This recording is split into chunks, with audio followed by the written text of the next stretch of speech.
And as promised, right back into the next video. We got a little homestead, and our neighbors, well, not our neighbors, but somebody apparently had some sick chickens. And the problem is, you get migratory birds to this part of the world, and they'll stop and they'll eat. You know, they see chickens eat, they're gonna fly down, they're gonna eat. But anyway, they were nice enough.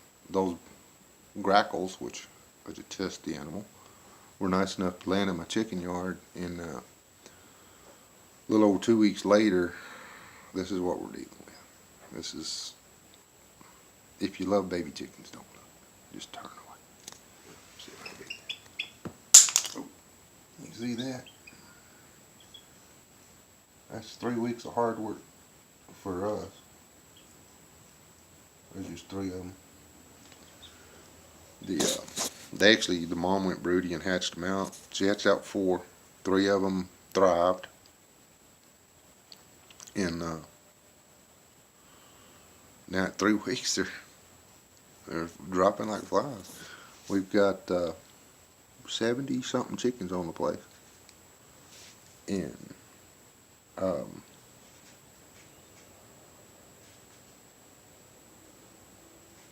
lot of them are sick. It's the fowl pox is not a big deal, you know, as long as they don't get it in a bad place. Like these guys, they just got the fowl pox, and that's from mosquito bites or whatever. The rest of our flock is pretty much immune to it already. They had it last year, but the little ones aren't. But actually, what's killing them is I can't remember the name of it. Anyway, it's a bacterial infection that you have to have a specific antibiotic for. It can't be the tetracycline, which is readily available. It's got to be erythromycin or something. It's got to be a mycin instead of a tine. Instead of a tetracycline, it's got to be a mycin. They're different. I don't know what's different about them, but anyway, yeah, we've lost counting that one now. I think that brings count up to 5, and we've got 6 more that are in quarantine in another building. We've got all of our brood, the ones that we hatched. We've got them in the house. We don't want them breathing in the same air as these guys.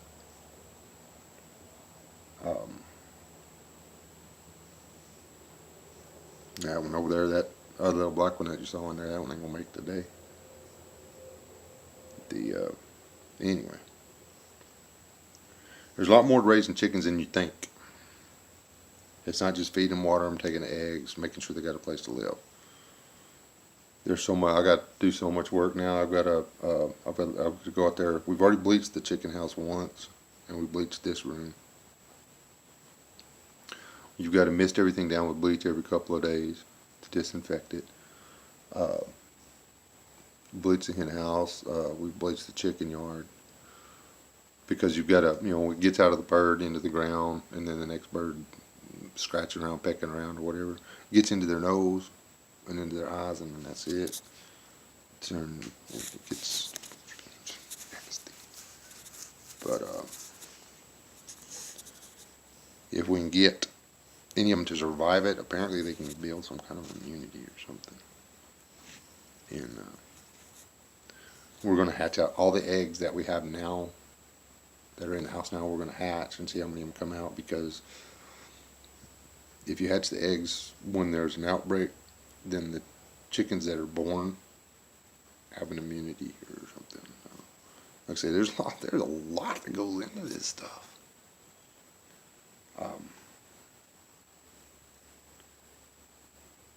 Every chicken on this property is one of my wife's pets, so every time one of them dies, it really sucks. So, shoot some prayers up for us, and hope we do better. Yeah, that was it. Yeah, it was still breathing when I started videoing.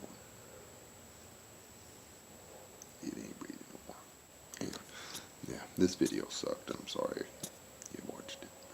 But yeah, do something. I mean, if you find out stuff like this, don't just go, oh, my birds are better and go on. No, clean your place up so the next guy doesn't have to deal with it. But yeah. Anyways.